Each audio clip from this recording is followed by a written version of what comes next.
بادشاہ اورنگزیب عالمگیر کے دربار میں ایک بہروپیہ حاضر ہوا اور اس نے کہا، شہنشاہ معظم، میں فنکار ہوں اور ایک فنکار کی حیثیت سے آپ کی خدمت میں حاضر ہوا ہوں۔ میں بہروپیہ ہوں، میرا نام کندن بہروپیہ ہے اور میں ایسا روپ بدل سکتا ہوں کہ آپ جیسا صاحب علم بھی دھوکہ کھا سکتا ہے۔ اورنگزیب عالمگیر نے جب اس کی باتیں سنی تو کہا کہ تمہاری باتیں وقت ضائع کرنے کے مترادف ہیں۔ میں تو شکار کو بھی بیکار کام سمجھتا ہوں۔ یہ جو تم میرے سامنے دعویٰ کر رہے ہو، اس کو میں کوئی اہمیت نہیں دیتا۔ اس نے کہا، آپ اتنے بڑے شہنشاہ ہیں اور دانش میں اپنا جواب نہیں رکھتے۔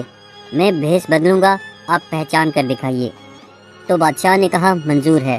بہروپیہ نے کہا، حضور، آپ وقت کے شہنشاہ ہیں، اگر تو آپ نے مجھے پہچان لیا تو میں آپ کا دیندار ہوں، لیکن اگر میں نے ایسا بھیس بدلا کہ آپ مجھے پہچان نہ سکے تو میں آپ سے 500 روپیہ لوں گا۔ شہنشاہ نے کہا، شرط منظور ہے۔ کچھ عرصہ گزرا، بادشاہ عالمگیر نے اعلان کیا کہ میں نے سپاہی بھرتی کرنے ہیں، 2 ماہ بعد امتحان ہوگا۔ وہ 2 مہینے دوڑتا رہا اور روپ بناتا رہا۔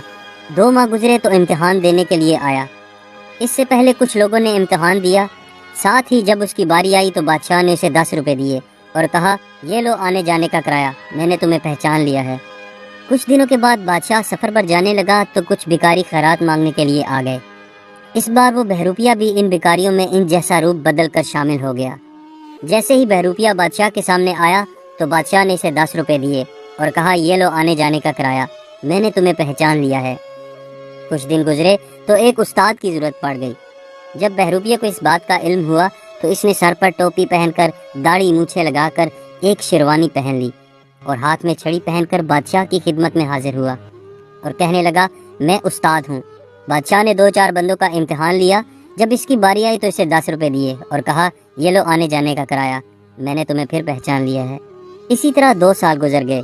اس نے بھرپور کوشش کی کہ کسی طرح بادشاہ کو بھیس بدل کر دھوکہ دوں، لیکن ہر بار ناکام رہا۔ ایک دن بہروپیہ کندن کو پتہ چلا کہ اگلے سال بادشاہ نے ایک جگہ پر دشمن پر حملہ کرنا ہے، چنانچہ وہ وہاں پیدل سفر کرتا ہوا اس مقام پر پہنچ گیا۔ 1 سال کے بعد جب اپنا الاؤ لشکر لے کر اورنگزیب عالمگیر وہاں پہنچا اور پڑاؤ ڈالا تو تھوڑا سا خوف زدہ تھا، اور جب اس نے دشمنوں پر حملہ کیا تو قلعے کی دیواریں اتنی مضبوط تھیں کہ اس کی فوجیں وہ قلعہ توڑ نہ سکیں۔ لوگوں نے کہا، یہاں ایک درویش رہتے ہیں، ان کی خدمت میں حاضر ہوں، ان سے دعا کروائیں پھر حملہ کریں۔ بادشاہ پریشان تھا، بیچارہ بھاگا بھاگا اس درویش کی طرف گیا۔ وہاں پہنچا تو اس نے دیکھا کہ لوگ لائن میں لگے ہیں۔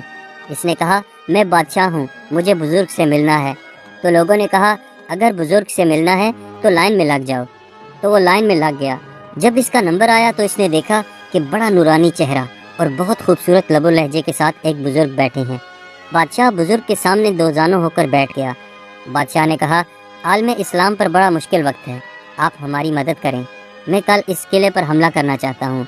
بزرگ نے بادشاہ کو دعا دی کہ اللہ اسے دشمن پر غلبہ عطا فرما اور فتح نصیب فرما، اور ساتھ ہی کچھ نصیحتیں کی کہ کل حملہ مت کریں، پرسوں کریں اور پرسوں نماز ظہر کے بعد۔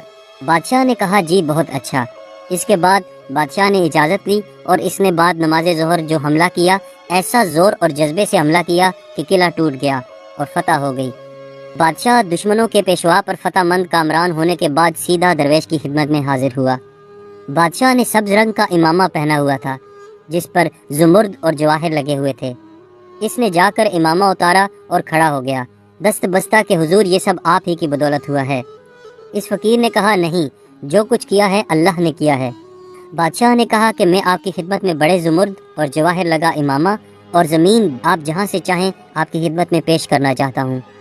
درویش نے کہا، نہیں، ہم فقیر لوگ ہیں، یہ ہمارے کس کام کی چیز ہے، ہم تو فقیر لوگ ہیں، آپ کی بڑی مہربانی۔ اورنگزیب نے بڑا زور لگایا لیکن وہ نہ مانا اور بادشاہ مایوس ہو کر واپس آ گیا۔ پھر اورنگزیب اپنے تخت پر آ کر بیٹھ گیا۔ جب وہ ایک فرمان جاری کر رہا تھا، عین اسی وقت بہروپیہ کندن اسی طرح منکے پہنے آیا۔ تو شہنشاہ نے کہا، حضور آپ یہاں کیوں تشریف لائے؟ مجھے حکم دیتے میں آپ کی خدمت میں حاضر ہوتا۔ بہروپیہ نے کہا، نہیں شہنشاہ معظم، اب یہ ہمارا فرض تھا، ہم آپ کی خدمت میں حاضر ہوتے۔ تو جناب عالی، میں بہروپیہ کندن ہوں، میرے 500 روپے مجھے عنایت فرمائیے۔ بادشاہ نے کہا، تم وہ ہو؟ بہروپیہ کندن نے کہا، ہاں میں وہی ہوں جو آج سے 2 برس پہلے آپ سے وعدہ کر کے گیا تھا۔ اورنگزیب نے کہا مجھے 500 روپے دینے میں کوئی اعتراض نہیں، میں آپ سے یہ پوچھتا ہوں جب میں نے آپ کو زمرد اور جواہر لگا امامہ پیش کیا اور زمین کی پیشکش کی تو آپ نے اس وقت کیوں انکار کیا؟ یہ 500 روپے تو کچھ بھی نہیں۔ تو بہروپیے کی آنکھوں میں آنسو آ گئے اور اس نے کہا حضور آج مجھے اس بات کا احساس ہو گیا ہے کہ میں نے ابھی صرف اللہ کے ولی کا روپ دھارا ہے تو شہنشاہ وقت کا تاج میرے قدموں میں آ گیا ہے۔ اگر میں سچ مچ اس راستے پر چلوں گا تو اللہ مجھے کیا کچھ عطا فرمائے گا اور اللہ کتنی نعمتوں سے مجھے نوازے گا۔ تو دوستو اس کہانی سے ہمیں سبق ملتا ہے کہ جب انسان اللہ کی راہ میں چل پڑتا ہے تو یہ دنیا کے تخت و تاج اس کے قدموں کی زینت بن جاتے ہیں۔ دوستو اگر آپ کو آج کی ویڈیو اچھی لگی ہو تو اسے لائک کریں، شیئر کریں اور میرے چینل کو سبسکرائب کریں۔